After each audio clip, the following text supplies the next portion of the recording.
Hello everyone, this is Lindaria Watts and I'm back with another message. Today we will be studying about Gideon. So we will be in Judges chapter 6 and 7. If I'm to title this message, it would be Trusting God. Trusting God.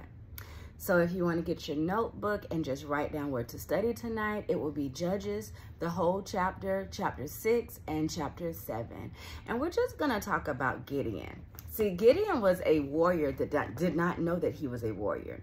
How many of us are warriors that did not think that we're warriors? And as I'm saying it now, some people probably think that this is not, this is not for them. But haven't you been a survivor? Haven't you survived some very traumatic events? Haven't you survived some things that thought it was supposed to take you out, but look at you still standing? You are a warrior and you don't even know it. And I think about Gideon, I think about mighty man of valor. It just sits with me every single time I think about Gideon. How the angel came and addressed him as he was, and not as he thought he was, but as God knew he was. Because God knows us before we were even formed in our mother's womb. So when I go to chapter 6, I'm going to go right to verse 11, and we're just going to get right into Gideon. It says, "Now the angel of the Lord came and sat under the tabernacle tree, which was in Ophrah, which belonged to Joash, while his son Gideon threshed wheat in the winepress in order to hide from the Midianites." So Gideon was in a winepress threshing wheat.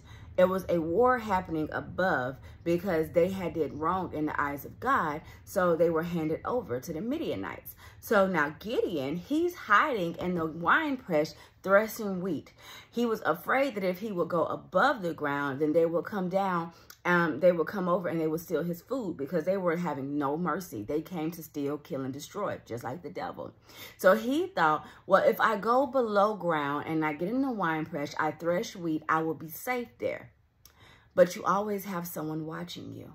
In this instance, it was God and the angel that God sent down. So we're going to get into that. Verse 12, it says, "And the angel of the Lord appeared to him and said to him, 'The Lord is with you, mighty man of valor.'" Now, doesn't that sound oxymoronic that he's threshing wheat, hiding from the battle, and an angel comes to him in his low place and says, "The Lord is with you, mighty man of valor"? How many of us have been in a low place? And so many people see you as this great person or this great thing. And you're like, I don't even see myself as this. I am low. I am depressed. I am on depression alley. And I don't even know how I'm going to pay my bills, feed my children, feed myself. I don't even know what I'm going to do. But God doesn't care about your woe is me because he knows that greater is he that is in you. So he knows what he can do and what he will do. And he knows what you will do as well. He knew not to even address the situation of Gideon hiding because Gideon did not know who he was. My God, how many of y'all don't even know who you are? You don't even know who you are. Some of us are living below our means and living lesser because we don't know who we are just yet. But God says in a little while it will make sense. And I will send my angels to address you as such. Not as your problem, not as the thing you're hiding from, but I will address you as the mighty man and the mighty woman of valor that you are. Here we go in 13. It says, Gideon said to him, "O Lord, if the Lord is with us, why has all of this happened? And where are the miracles that our fathers were talking about? Did not the Lord bring us up out of Egypt? But now the Lord has forsaken us and delivered us in the hands of the Midianites." So now Gideon is addressing the angel saying, where is God? What happened to all the miracles and the signs and the wonders that happened with our forefathers? Why did God forsake us? Why did he leave us? Why is he letting us be in the hands of our enemies? What did we do so that he would turn his back on us? See, we have a God that will never leave us nor forsake us, but he will chastise us when we turn away from him. And see, the Israelites had did bad in the eyes of God. They started worshiping the fatted calf Baal. They started doing everything wrong in the sight of God. They stopped worshiping him. They turned their backs on God. See, God was still with them. He never left them or forsake him. He was always with them. They left God. God didn't leave them. How many times when things start looking rough, we start doubting God and doubting what he said for us and doubting his love for us. So we start turning back to the worldly desires of our hearts. We were such on the right track, but then opposition started coming into our lives and we start saying, well, we were better off doing this, this, and this than over here. And you slowly start turning back. See, there was a point in our lives where we start turning back and then we start blaming God when God didn't do anything. He's right here. He's still right here. He's the same God yesterday, today, and forevermore. That is who God is. He will never leave us nor forsake us, but we will leave God. When it don't look like we want it to look, when it don't work out like we wanted to work out, we will leave God and we will blame God for everything. And God said, I still love you. I don't care. I still love you. Nothing that you can do can make me turn my back on you. Nothing you can do. I will find you in your low place. I will find you in your hiding place. I will find you in the wine press, Gideon, threshing wheat, hiding from your enemies, blaming me for your oppression when you put yourself in this oppression. But I don't care. I will still love you back to life. And I will still address you as my son and my daughter. I will still address you as mighty man of valor and mighty woman of valor. I will still address you as the king and queen that you are. I don't care that you're depressed right now because I know who you are and whose you are. See, the minute we get it together and realize whose we are, our life begins to change. But the devil don't want us to know who we are and who we belong to. So he sends opposition after opposition after opposition over our lives. If you look back at your life and everything you've been through, it's been a tornado. Forget that. It's been a hurricane. I like to call it hurricane life because it starts lifing. And you understand when it starts lifing, when the bills pile up and the baby acting up and the job acting up and the house acting up and the marriage acting up and everything around you is acting up and you don't know which way is up. And you like, God, you don't see this? And God said, I'm right here. I'm right here. I ain't never left. So you went to rob Peter to pay Paul when all you had to do was come to me. I'm Jehovah Jireh. I'm your provider. I'm your provider, but you going to everybody else asking for a loan here, getting another credit card here, when all you got to do is say, Father, I'm weak. Father, take these bills. I don't know what to do. God, you're my provider. God, is you, God. No one else but you, God. No one else but you can get me out of this, God. I'm in a but God moment, so God, I know you about to come through. For one, you omnipotent, so you see everything, so you already seen this coming, God. You already seen it coming. So why am I fretting? Why am I worrying when you say nothing comes for worrying? But I'm over here worrying about tomorrow. I'm over here worrying about how I'm going to pay Peter and Paul. I'm over here worrying. And God, you say not to worry. But here I am worrying. Here I am doubting. Here I am being insecure. Here I am living lesser because I don't know no better, God. And here I am blaming you for my mistakes, God. Blaming you for not being an on-time God when I didn't even add you into the equation. I'm mad at you at a math equation that I did not add you in.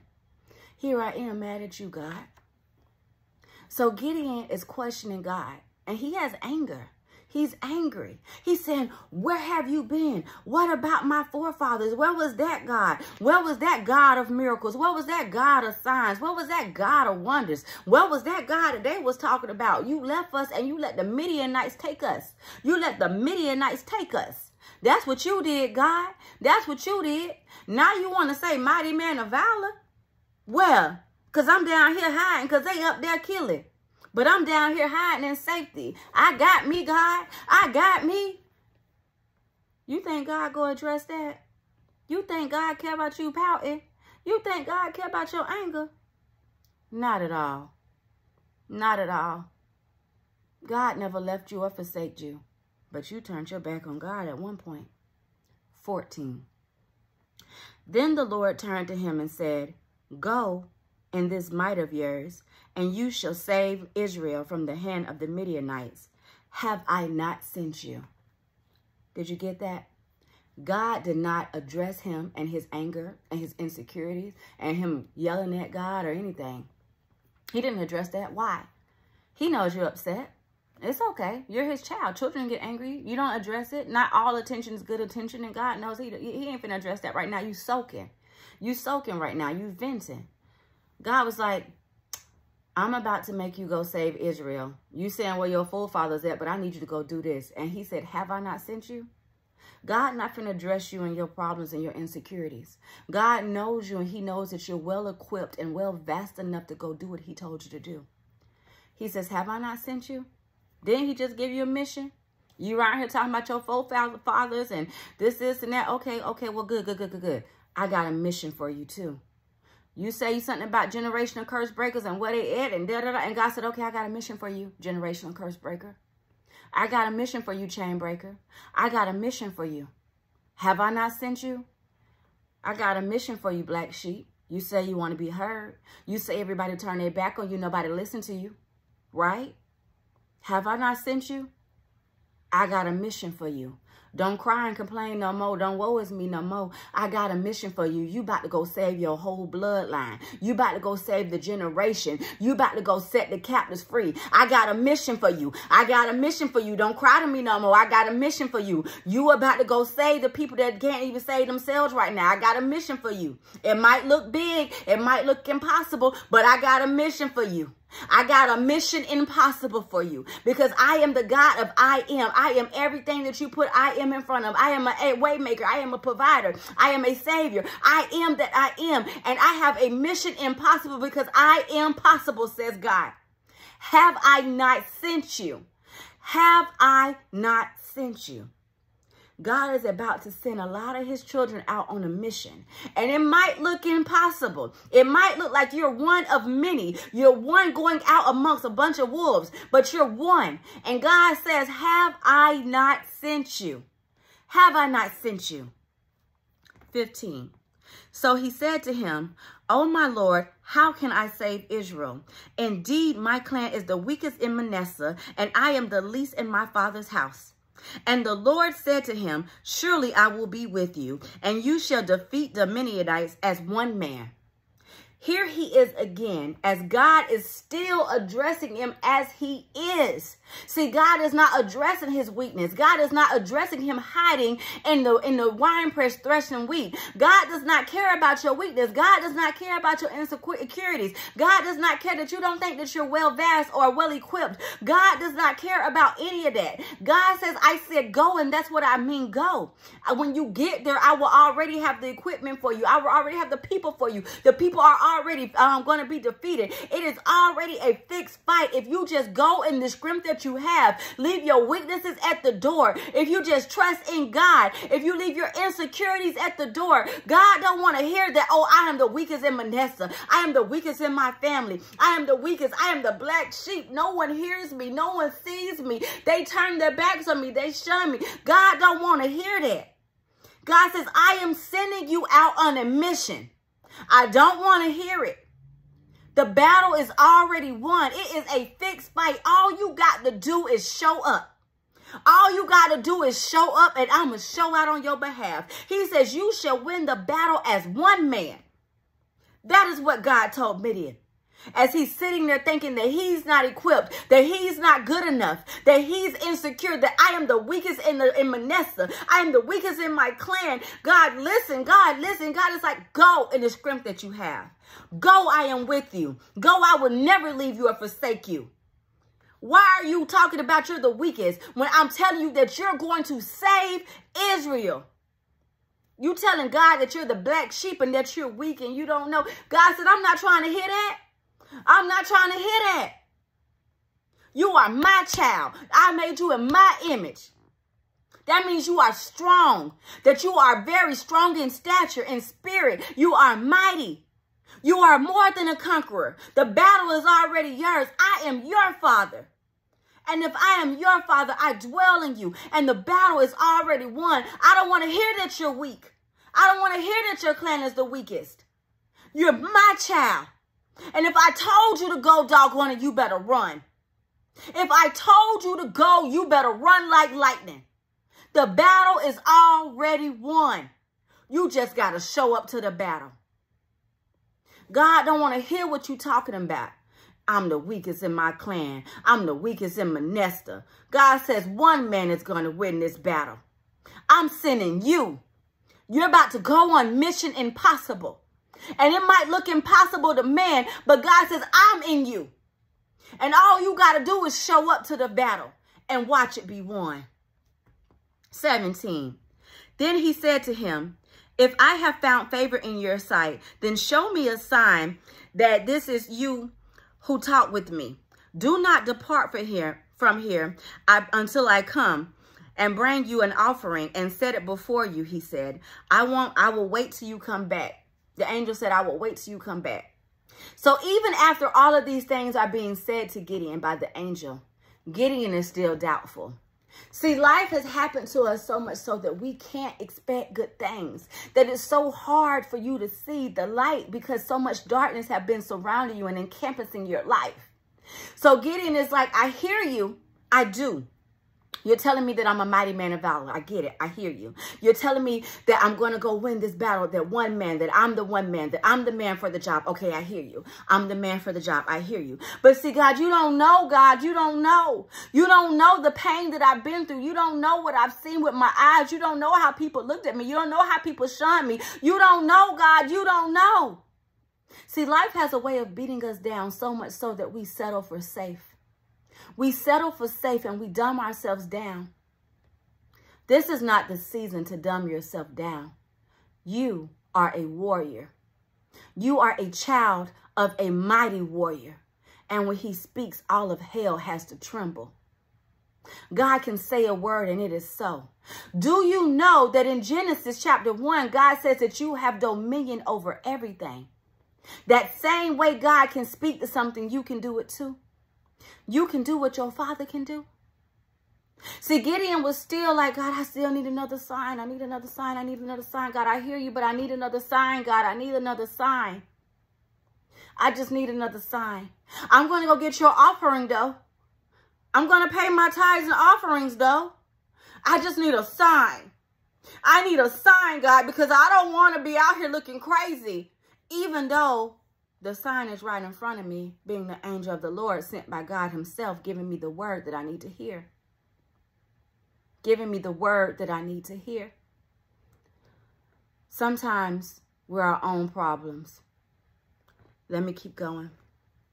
But God still waited. The angel said, I'll wait here. God is patient. God is kind. God is understanding. God is loving. He knows that you need a little bit more time. And God will wait on you. And he will wait on you, and he will wait on you until you get it. So Gideon went up and prepared a young goat and unleavened bread and an ephah of flour. The meat he put in a basket, and he put broth in a pot and brought it to them. And under the tabernacle he presented it to him. The angel of God said to him, take the meat and unleavened bread and lay them on this rock and pour them on broth on it. And so he did. The angel of the Lord put out the end of the staff and his hand and touched the meat and unleavened bread, and the fire arose from the rock and consumed the meat and unleavened bread. And the angel of the Lord departed out of his sight. Now Gideon perceived that he was the angel of the Lord. So Gideon said, alas, O God, O Lord God, for I have seen the angel of the Lord and his face to face. So now Gideon has saw the miracles, the signs, and the wonders, and now he's believing now. Sometimes God has to give us something to give us a little push because we feel defeated. He needed a sign, and God gave him the sign in plain sight. The angel came. The angel was patient. The angel appeased him even when he said, wait. The angel didn't get upset because he knows that this mission is mission impossible, and he needs him to be in alignment. Whatever God is about to do in your life next, he needs you to be in alignment. Don't go left. Don't go right. Walk straight. When God moves, you move. Just like that. Left, right, left, right. Walk with God. Flow with God. Walk with God. Flow with God. Be in alignment with God. Trust God. This next mission is going to be mission impossible. This next move that God's going to do for your life is going to be mission impossible. You say that you were the man for the job. You say that you were the woman for the job. You say, God, it's me, oh Lord, standing in the need of prayer. Not my mama, not my daddy. It's me, God. I'm the man. I'm the woman for the job. God said, and it is so. It is so. Be ready. When I move, you move. Just like that. Then the Lord said to him, peace be with you. Do not fear. You shall not die. So Gideon built the altar there for the Lord and called it the Lord is peace. And to this day it's there. Now it came to pass that same night, the Lord said to him, take up your father's young bull and the second bull, 7 years old, and tear down the altar of Baal that your father has, and cut down the wooden image that is beside it, and build an altar for the Lord your God on top of the rock in the proper arrangement, and take the second bull and offer up a burnt sacrifice with wood of the image, and you shall cut it down. So Gideon took 10 men from among his servants and did as the Lord had told him. But because he feared his household and the men of the city too, to do it by day, he did it by night. So God sent him on another mission. This time he was still scared, but he did it anyway. Pay attention. You're going to do it anyway. Scared, you're still going to do it. Nervous, you're still going to do it. You're going to do it anyway. Gideon said, I'll wait till nighttime till everybody sleep, but I'm about to go tear down the kingdom of hell. I'm about to go shake the devil and make him mad. I'm going to tear down Baal. I'm going to take 10 men with me, and we about to go give the devil what we need to give it. We about to go tear down the building. Devil, we going to tear your kingdom down. Piece by piece. Piece by piece. See, God will pull you out of your low place, and he will address you as the mighty man of valor that you are, as the mighty woman of valor that you are. God doesn't care about your insecurities. God is saying that you are well equipped for the mission that he's about to give you. That is just one mission that God sent Gideon on. That was the very first mission, and it was to go tear Baal down. See, the Israelites had built Baal up in place of God, and God says, can't nobody replace me. I'm irreplaceable. This is going to have to be a part 2 continuation. But God is saying this. Don't tell him about your insecurities. Don't tell him that he has forsaken you. God says, I will never leave you. No, never. I will never leave you. I will never forsake you. I will never turn my back on you. I want you to go from glory to glory and grace to grace. I will find you in your low place, and I will address you as the king and queen that you are. I don't care if you got a needle in your arm. I don't care if you got something in your mouth smoking or something in your mouth drinking. He says, I will find you in your low place, and I will address you as the king and queen that you are, because this too shall pass. I will address you as the king and queen that you are, because that is who you are. You are royalty. It is in your DNA. Your father is a king, and so are you. God is saying that you are my child. Everything that I am, I put inside of you. I put my spirit inside of you. I put my love inside of you. I put my spirit of conquering inside of you. You are more than a conqueror. You are more than equipped. That is who you are. You are my child. And I don't care if you're in the wine press hiding from your enemies, threshing wheat because you think that they're going to defeat you. Get up, man. Get up, woman. You will live again. The dreams will live again. Dream that dream again. I gave you the dream. I put the desires on your heart.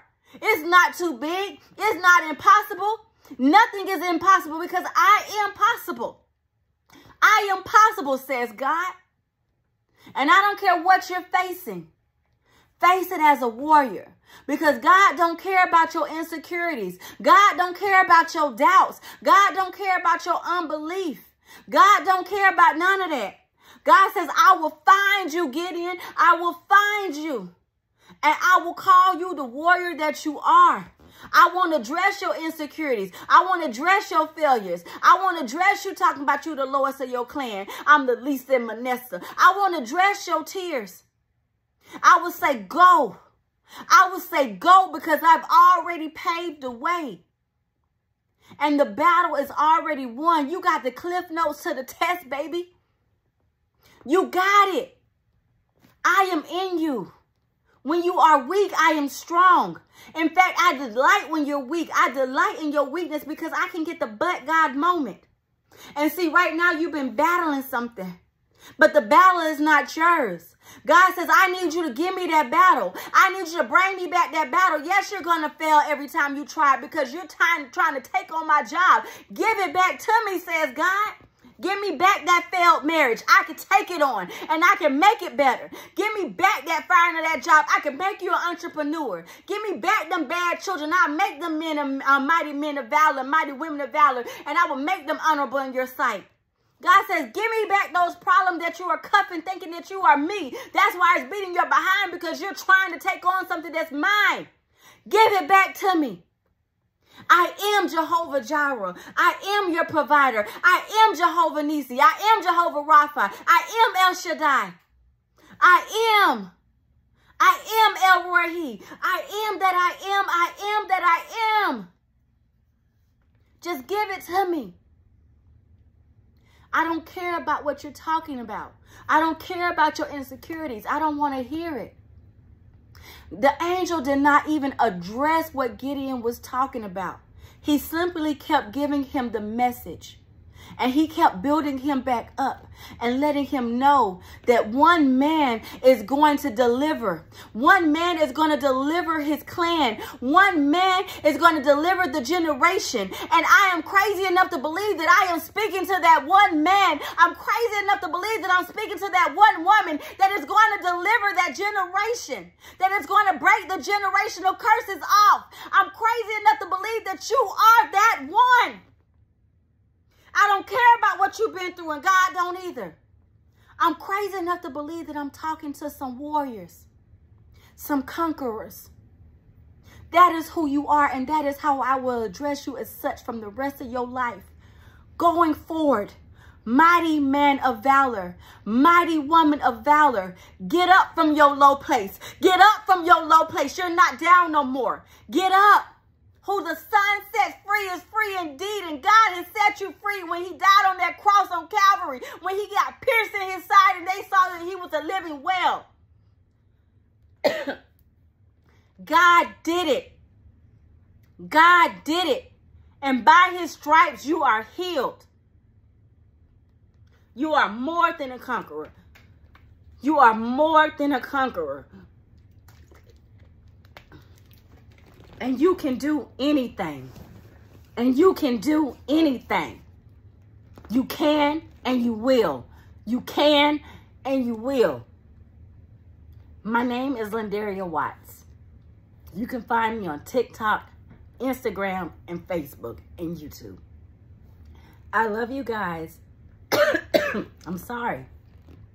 I love you guys, and have a good night. Until we meet again.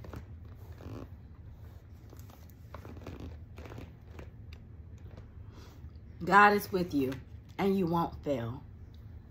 You won't fail, mighty man of valor, mighty woman of valor.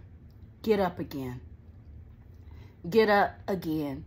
You shall rise again. You can do this. We can do this together with God.